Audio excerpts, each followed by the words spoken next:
তাকে তার 2 মিনিটের যুক্তি খণ্ডন পর্বে বক্তব্যের জন্য আহ্বান জানাচ্ছি। ধন্যবাদ মাননীয় স্পিকার, আমাকে পুনরায় সময় দেওয়ার জন্য। কি বলবো মাননীয় স্পিকার, ভাষা হারিয়ে ফেলেছি।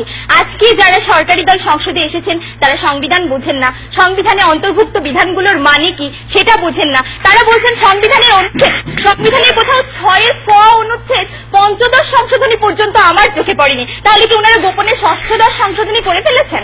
মাননীয় স্পিকার, ওদেরকে কে বুঝাবে যে বাংলাদেশের চারিদিকে পৃথিবী ঘুরছে না, আর পৃথিবীর মানুষ নিয়ম করে তাদের উন্নয়নমূলক বিটিভির অনুষ্ঠান দেখছে না? মাননীয় স্পিকার, তারা বাংলাদেশের মূল ধারার রাজনীতি, সংস্কৃতি, অর্থনীতি এবং সামাজিক ব্যবস্থা থেকে প্রচন্ডভাবে বিচ্ছিন্ন।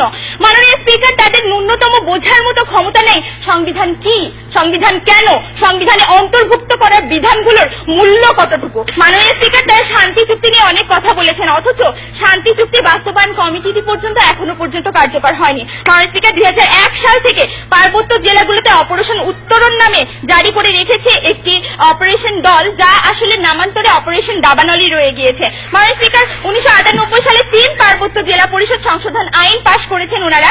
চুক্তির অনেক আগে থেকেই এসব পরিষদের মেয়াদ উত্তীর্ণ হয়ে গেলেও এখনো নির্বাচন অনুষ্ঠিত হয়নি। ক্ষমতাসীন দলের নেতাকর্মীদের মধ্যে থেকে পরিষদের চেয়ারম্যান সদস্য পদে মনোনয়ন দিয়ে তারা কাজ চালাচ্ছেন, ফলে জবাবদিহিতার বেলায় কিছু নেই।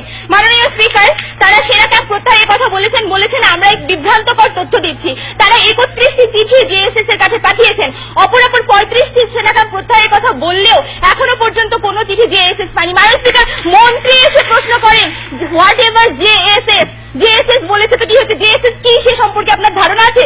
যে পার্বত্য চুক্তি নিয়ে কথা বলছি সেটা কার সাথে হয়েছিল? জেএসএস এর সাথে।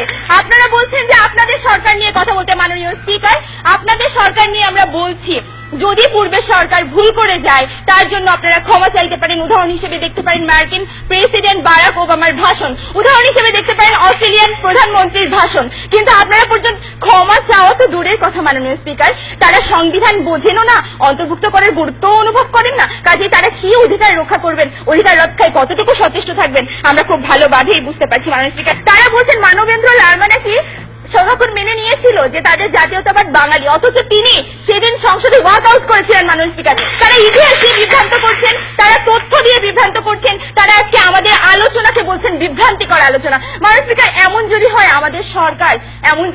আমাদের সরকারের বানানো আইন, তাহলে এই দেশে শুধু আদিবাসী কেন, আমি আমার নিজের অধিকার নিয়ে শঙ্কিত। মাননীয় স্পিকার, তাই আজকের এই প্রস্তাবটি এই সংসদে কোনোভাবেই গৃহীত হওয়ার যোগ্যতা রাখে না। ধন্যবাদ মাননীয় স্পিকার, ধন্যবাদ সবাইকে।